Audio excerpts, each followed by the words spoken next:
একসময় কুষ্টিয়ার সাবেক জাতীয় সংসদ সদস্য জনাব মাহবুব আলম ধানের, আমাদের এখানকার উপজেলার চেয়ারম্যান সে সময় আতাউর রহমান আতা সহ যে অপশক্তিটা কুষ্টিয়াতে একটা নারকীয় পরিবেশ তৈরি করেছিল, তাদের সাথে তুলনা করে বলা হয় যে বর্তমান কুষ্টিয়া জেলা বিএনপির নতুন চাকরিরা এই বিএনপিকে ওই পর্যায়ে নিয়ে গেছে, ব্যবসা বাণিজ্য দখলদারিত্ব আধিপত্য সব কিছু নাকি আমরা বজায় রেখেছি। এরপরে বলা হলো যে জেলা বিএনপির পক্ষ থেকে চাঁদাবাজির কারণে চালের দাম বৃদ্ধি পেয়েছে। এরপরে বলা হলো তথ্য উপস্থাপন করার মতো করে দাবি করা হলো যে এখানে একটা বেসরকারি একটা বিশ্ববিদ্যালয় প্রতিষ্ঠা দিয়েছিল তদানীন্তন সরকারের সময়, সেটা হচ্ছে লালন বিশ্ববিদ্যালয়। আমরা নিজেরাও এ সম্বন্ধে খুব একটা বাকি না, এই বিশ্ববিদ্যালয়ের গঠন প্রক্রিয়া, এর সৃষ্টি, তারা কি কোনো কিছু আমরাও জানতাম না। সেই দিকে আরেকটু আমাদেরও জন্ম নিল, বলা হলো যে সেখানে ট্রাস্টি বোর্ড হানিফ সাহেব এবং তার ওয়াইফকে হেঁটে দিয়ে কুতুব এবং জাকির ট্রাস্টি বোর্ডের সদস্য হয়েছে, এই প্রকৃত ফ্যাসিবাদের সুবিধা ভোগ করেছে। বলা হলো কুষ্টিয়াতে একটি লাইসেন্স প্রাপ্ত মদের দোকান আছে,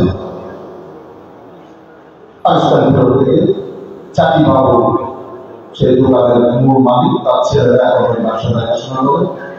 সেখান থেকে মদের দোকান থেকে কুষ্টিয়া জেলা বিএনপি এই জায়গাটায় হাইকোর্টে কথা বলে না, কারণ নাম বলা হলো না।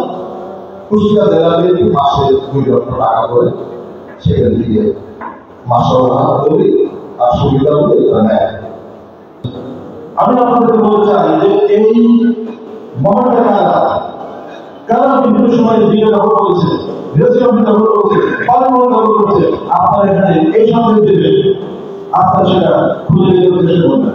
আমরা কারো নাম বলতে চাই না, আপনার এই শহরের মানুষ, আমরা এই শহরের মানুষ, আমরা জানি তারা কি করে, আমাদের দায়িত্ব যেমন আছে আপনাদের দায়িত্ব আছে। আপনারা শুধু কে কি বলবো সেটা আপনারা লিখলেন, আমি মনে করি এই সমাজের সচেতন ব্যক্তি হিসেবে শুধু সেটা আমাদের ভালো না, আপনাদের খুঁজে বের করতে হবে এর পিছনে কারা, এর সামনে কারা, এর মদত কারা, এর সুবিধা কারা।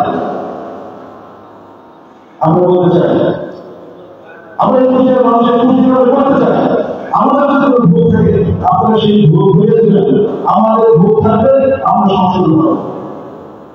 তারা আমাদের প্রথম যে অভিযোগটা করলো সেই অভিযোগ যে চালের দোকানে বিএনপি নেতারা চাঁদাবাজি করার কারণে চালের দাম বেড়ে যাচ্ছে।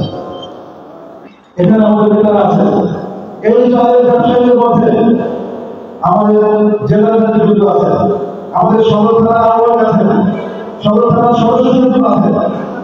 এখন সদর থানার আহ্বায়ক যদি থেকে থাকে উনি চালের ব্যবসায়ী, উনি নেতা, উনি চাঁদাবাজি করছেন, উনি তো নিজের মালিক।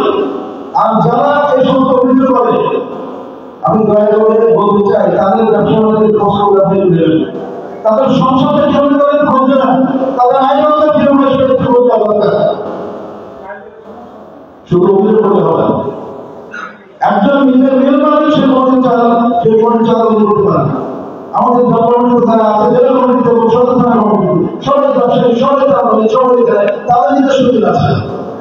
আর চালের দাম শুধু কুষ্টিয়া জেলায়, চালের দাম সারা বাংলাদেশে বাড়তেছে এবং কেন বাড়তেছে সেটা সরকার অভিযোগ আছে, সরকার চেষ্টা করছে এবং যারা মেল মালিক আছে তারাও এটা চেষ্টা করছে যাতে এটা সময় পর্যায়ে থাকে।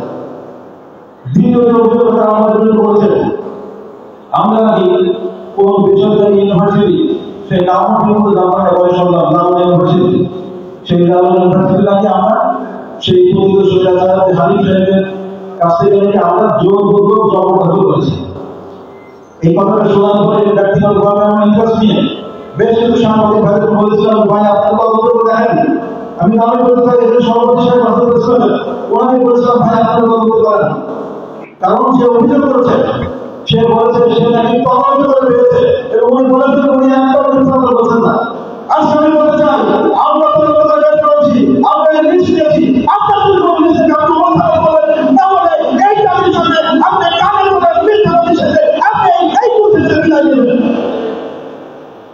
শুধু মিথ্যা কথা বলবেন আর রাজনীতি করবেন, এটা হতে পারে না। যদি সব সময় থাকে আপনি কোনো ডকুমেন্টারি এভিডেন্স উপস্থাপন করবেন 24 ঘন্টার মধ্যে, আর যদি আপনি না পারেন তাহলে রাজনীতি থেকে অবসর নেবেন। আমি এই বলতে চাই,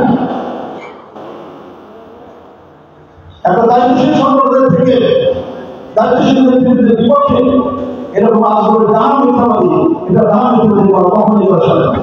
আলোচনা করেছেন, তাদেরকে শোকজ করা হয়েছে, শোকজ এবং শোকজের জবাব এবং আমাদের রিকমেন্ডেশন আমরা কেন্দ্রে পাঠিয়েছি। ধন্যবাদ।